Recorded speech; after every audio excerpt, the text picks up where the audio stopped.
মাননীয় পিএম ভাইয়ার বলার কথা না গণভোটের পক্ষে, কিন্তু বিএনপির ভেতরে কোনো এক গুপ্ত অংশ তাকে যেটা বলিয়েছে, হায় হায় কি এক অবস্থা, এখন তো আমরা ফান্দে পড়ে গেছি। কলমের খোঁচাতে অথবা আপনাদের এক কণ্ঠভোটের মাধ্যমে না হয়ে গেলে এই 2 বছরের যে কাজ, তাহলে আমরা বলবো যে এটার কোনো মূল্য নেই। আপনি আঙ্গুলের দাগ মোছার আগেই গণভোট মুছে দিয়েছেন। গণভোট এখন আপনাদের কাছে কুইনাইন হয়ে গেছে। জনগণের 51% ভোটের সমাধানটা তাহলে কোথায়? বিরোধী দলের রাজনীতি হলো কনস্ট্রাকটিভ রাজনীতি, যেটা দিয়ে আপনি জনগণের কল্যাণ করতে পারবেন। তাদেরকে বলা হচ্ছে বাবা আয়, তোরা এখনো কিছু খাওয়া বাকি আছে, আর গুলা খায় যা। কারণ বাংলাদেশে যারা রাস্তায় আছে, এই দুর্ভাগ্য হলো তারা রাস্তায় জীবন দিবে, তারা তাদের সন্তানরা অগণিত লাশ হয়ে গণকবরে পড়ে।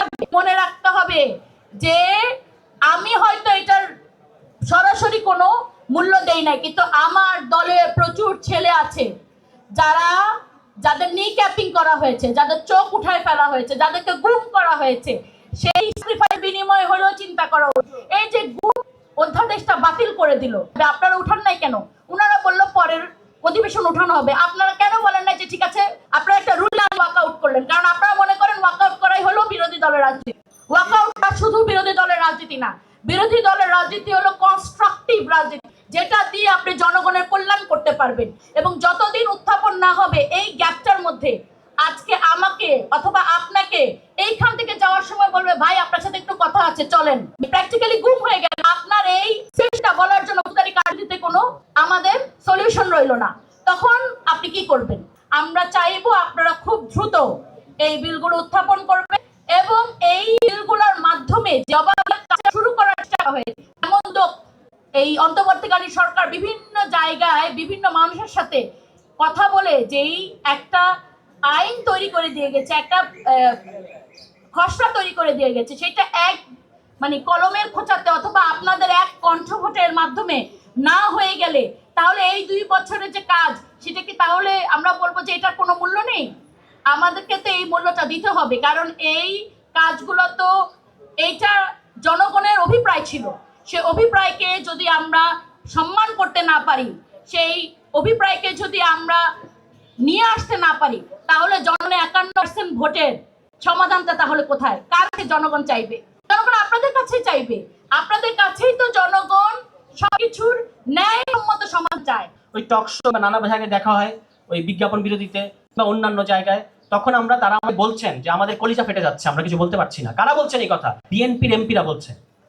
এবং আপনারা দেখছেন যে একজন সাহস করে মুখ খুলেছেন, তিনি হচ্ছেন নওশাদ জামিল। তিনি একটা লম্বা ফিরিয়ে দিয়ে বলেছেন যে এগুলো ঠিক হচ্ছে না, মানবাধিকার কমিশন। কি দুর্ভাগ্য এবং কি কি ভয়ঙ্কর আইরনি যে এই সংসদে বিএনপির মানে অলমোস্ট সবাই, সমস্ত আওয়ামী লীগ আমলের মানবাধিকার লঙ্ঘন। এমন এখন সংসদ সদস্য তিনি বলেছেন আমার ইসালি কোথায়, এই কথাটা বলেছেন, আমাদের কিন্তু বুঝে গেছে, আমাদের ছুঁয়ে গেছে তার এই প্রশ্ন। তিনি এই সংসদে উপস্থিত, হুম্মাম কাদের এই সংসদে উপস্থিত, নিজে গুমের শিকার এবং আর গুমের শিকার ফ্যামিলির মেম্বাররা এই সংসদে উপস্থিত। সেই সংসদকে আমাদের বলতে হচ্ছে যে আপনাদেরকে গুম অধ্যাদেশ বাস্তবায়ন হবে। আশ্চর্য ব্যাপার, আপনি ইতিহাসটা পড়েন, বিএনপি ইতিহাস পড়েন নাই? তাহলে শহীদ প্রেসিডেন্ট জিয়াউর রহমান এই কথা কেন বলেছিলেন যে আমাদের ওই পার্লামেন্ট এবং গণপরিষদ নির্বাচন একসাথে হবে? এইটা ফরমান তিনি জারি করেছিলেন, কিন্তু মানে দুর্ভাগ্যজনক বিষয় হচ্ছে তিনি এখানে ছড়লেন, আবার সংবিধান বা ঢুকলেন, এইটা ঠিক বুঝতে পারি না, ফেলাতে পারি না। এটা নিজের কাছে উত্তর দেই যে কোনো এক মওদুদ আহমদ আমার ধারণা, কিংবা এখনকার কোনো এক আইনজীবী, কারণ আইনজীবীরা, আমি ভাই একটা কথা বলি, এখানে আপা আছেন আইনজীবী, সংবিধান নিয়ে আইনজীবীরা যেগুলো বলে এগুলো শোনার পরে আর পরে আমার একটা আদালতে ডাকবে, এগুলো আর বলবো না। মুশকিলটা হচ্ছে তারা এই পরিবর্তনগুলোকে সংশোধনী ভেতর ঢুকিয়েছে এবং পরিণতি কি হয়েছে, এই যে 2010 সালে এসে বাতিল করে দিয়েছে, ওই সেম জায়গায় বিএনপি আবার আমাদের নিতে, আমরা যে পরিবর্তনগুলো করছি এগুলো সংবিধানের মূল কাঠামোকে পরিবর্তন করে, তারা এটাকে একটা সংশোধনে ঢুকাতে চায়। তো আমরা এখন একটা মজা জিনিস হয়েছে, যে দেখেন আমাদের প্রিয় মঞ্জু ভাইরাতে কি বিএনপির নির্বাচন ইশতেহার, এখন বিভিন্ন প্রোগ্রামে যাই, বিশেষত মিডিয়ার সেদিন টেলিভিশনের প্রতিষ্ঠা বার্ষিকীতে গেছি, বিএনপির অনেক নির্দলীয় বিএনপি, নিরপেক্ষ বিএনপি, টকশো হোস্ট বিএনপি, অক্ষর ইপ্রেসি, তারা বলছে আমরা কলমের ওই যে আলের দাগ মোছার আগেই নাকি তারা কি করেছে, ওই ফ্যামিলি কার্ড এবং কৃষক কার্ড দেওয়া শুরু করেছে। আমরা দেখতে পাচ্ছি যে আপনি আঙ্গুলের দাগ মোছার আগেই গণভোট মুছে দিয়েছেন। গণভোট এখন আপনাদের কাছে কুইনাইন হয়ে গেছে। বলেছেন তারা সংসদে যে গণভোট হলো কুইনাইন, এই কুইনাইন আমাদেরকে জোর করে খাওয়াইছেন। আমি একটা সিম্পল প্রশ্ন করি, আমাদের মাননীয় প্রধানমন্ত্রী, তাকে আমি অত্যন্ত পছন্দ করি, রেসপেক্ট করি, তিনি আমার দেশের প্রধানমন্ত্রী। আপনি গণভোটের পক্ষে বলেছেন দয়া করে গণভোট হ্যাঁ ভোট দেবেন, এটা তো এখন দেখলাম যে এই গণভোটটা বিএনপির মধ্যে একটা গৃহ বিবাদ সৃষ্টি করছে।